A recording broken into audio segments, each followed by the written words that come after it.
With the COVID-19 pandemic currently affecting many aspects of our lives, many mediations and arbitrations that had previously been scheduled are being cancelled to help encourage self-isolation and social distancing.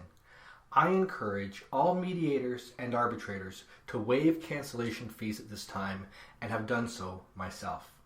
Some disputes stand to only become worse as they persist.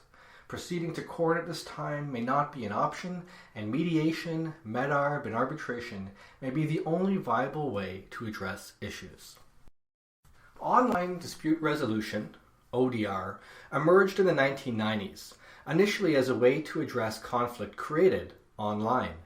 It has evolved, as has technology, to offer many ways to address conflict without requiring in-person interactions. On January 1st, 2016, I announced that my dispute resolution services were available online. I've offered processes exclusively online or as a hybrid that also included in-person or over-the-phone elements. The key has been to leverage the flexibility of the dispute resolution process to cater to the comfort of participants. ODR is not simply a mediator or arbitrator making use of video conferencing. There is much more to it than that. ODR does not just take a traditional in-person process and conduct it online. ODR is a unique process all unto itself. It presents opportunities and challenges that are unlike those that exist with in-person processes. Online dispute resolution process considerations. Synchronous or asynchronous. A synchronous process takes place in real time as an in-person process traditionally would. A time, date, and duration is established in advance, and everyone participates at the same time. This can be beneficial if there is time sensitivity to addressing the matter, or the parties are most comfortable with the process being presented in a similar manner as a traditional in-person process would. Risks of a synchronous process include parties approaching ODR as they would a traditional in-person gathering. It can be important to remember the differences between participating in an in-person process and a process that takes place online. ODR will not feel the same as an in-person gathering, particularly to those who are new to online meetings. A synchronous process also replicates some of the challenges presented by traditional in-person gatherings.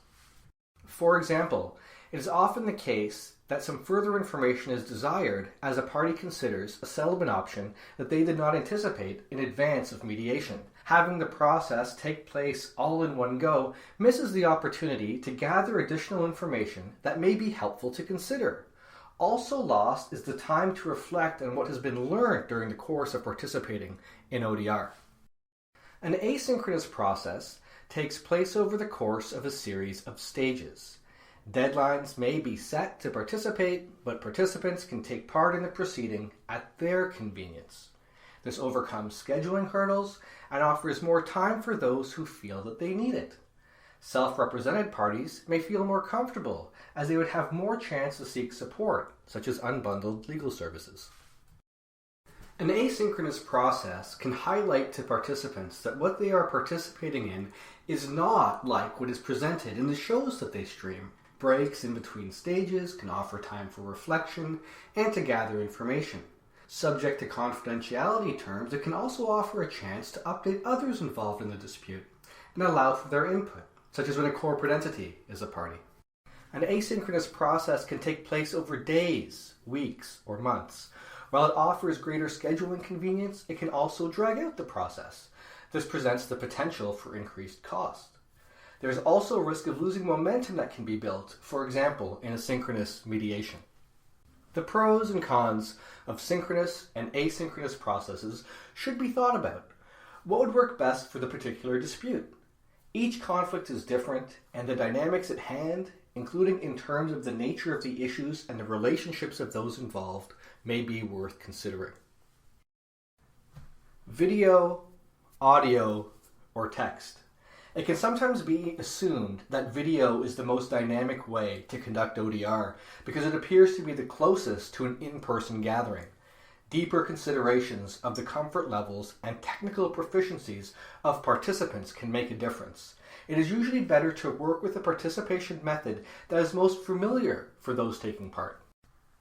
Insofar as possible, I tend to try not to require parties participating in ODR to have to download new software or create new accounts. Instead, I try to work with what is already comfortable and familiar for them. Some assume that video conferencing can replicate the nonverbal cues that participants can offer one another during an in-person process. This may or may not be the case. It should not be assumed, as video offers a different experience than participating in person. Some find a telephone discussion to feel more personal.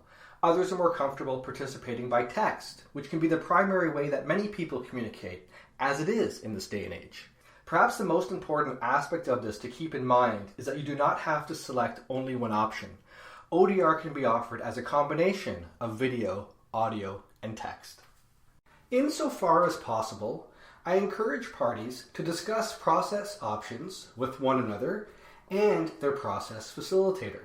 Trying out an option such as video conference on a preliminary basis can help participants become familiar with the platform that will be used and how they will experience it. Participants should be encouraged to test their technology in advance. It may be important for parties to consider how they and their background will appear prior to participating in the process. Technology should be tested to ensure that communication is clear and there are no connection or internet issues. It may be helpful to determine a plan B in advance, such as resorting to audio participation if someone experiences a technical issue. There are pros and cons to video, audio, and text participation that should be considered as you decide what will be the most comfortable platform to address the particular conflict. It is important not to assume that one method is more comfortable than another, as this differs by individual. Professor Noam Ebner has published some great work about negotiating by text, email, and video conference that I recommend for further readings. DM me for a reading list. Privacy and confidentiality. There are often concerns about privacy and confidentiality with ODR. Unlike an in-person process, it can be difficult to be sure of who is participating or observing. Each individual participant's location may pose unique security or privacy issues that could interrupt or jeopardize the integrity of the process. It could be easier for participants to record proceedings that are intended to be confidential in nature. Concerns should be addressed at the outset. Participants should commit to confidentiality and privacy in writing and verify their commitment as the ODR process begins. The online environment also offers aspects of privacy that are not available with an in-person process that requires participants to physically gather. Though we should not assume that ODR exists in a vacuum, as parties may still come across one another in person, comfort may be offered through the potential of physical distance between participants. Some processes, such as arbitration, may benefit from recording features, avoiding the cost of a transcript. It is important for privacy and confidentiality concerns to be addressed. It can be worthwhile to acknowledge that there are limitations and risks surrounding privacy and confidentiality. These exist with in-person processes as well. ODR practitioners will often address these types of issues in their agreements. Participants should understand the risks and their responsibilities. Selecting a process facilitator. The ADR Institute of Canada provides designations to capture the qualification of mediators and arbitrators. This includes committing to a code of ethics and requiring that they have insurance in place. The ADR Institute of Ontario has recently put together a directory of ADR practitioners who offer online services. This confirms that they are able to offer services online. In thinking about the type of ODR process that might best suit you, it may be worthwhile discussing your preferences with the process facilitators that you are considering to find the right fit. While the COVID-19 pandemic has forced many ADR practitioners to embrace ODR, it has been around for years. ODR is different than in-person processes and requires different skills and techniques. The important thing to remember is that these processes can be flexible and customized. Consider what will be most comfortable for you.